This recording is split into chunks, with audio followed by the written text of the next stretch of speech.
Le verrou d'Ormuz. Anatomie de l'aile, étranglement énergétique qui redessine le monde.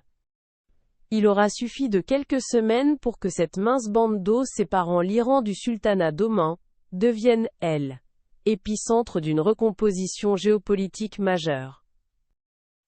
Depuis le 28 février dernier, date à laquelle les États-Unis et Israël ont lancé une offensive aérienne contre la République islamique, éliminant au passage le guide suprême Ali Khamenei, le détroit d'Ormuz s'est transformé en goulet d'E, étranglement symbolique d'une guerre qui dépasse de loin ses frontières régionales.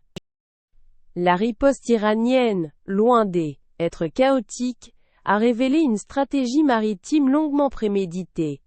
Les gardiens de la révolution ont décrété la fermeture quasi totale du détroit, déployé des mines navales, intercepté des navires marchands et imposé leur présence militaire sur une voie d'eau, jusqu'alors régie par le droit international. Le 7 mai dernier, un cargo a été saisi en plein mouillage émirien avant d'être escorté vers les côtes iraniennes, un acte hautement symbolique qui a achevé de paralyser les compagnies d'armement. Le naufrage d'un autre navire au large d'Oman, dans des circonstances encore opaques, n'a fait qu'aggraver le sentiment d'abandon des opérateurs internationaux. Les répercussions économiques de cette paralysie maritime sont d'une ampleur historique, comparable, selon plusieurs analystes, au choc pétrolier des années 70. Avant l'embrasement, près de 138 navires transitaient quotidiennement par ce corridor, soit environ 25% du pétrole transporté par voie maritime à échelle mondiale et 20% du gaz naturel liquéfié. Depuis le 6 mai, ce trafic s'est effondré à un niveau quasi nul. Un effondrement sans précédent dans l'histoire du commerce international. Le mois d'avril n'a recensé que 191 passages. Un chiffre vertigineusement bas par rapport aux 4000 transits mensuels habituels. En réponse aux manœuvres iraniennes, Washington a imposé depuis le 13 avril un blocus naval sur l'ensemble des ports de la République islamique. Cet double étranglement, iranien à Ormuz, américain sur les côtes iraniennes, a propulsé les cours du pétrole vers leur plus forte hausse mensuelle, jamais enregistrée en mars dernier. L'onde de choc déborde largement les rivages du Golfe et redessine, en temps réel, la cartographie énergétique du monde.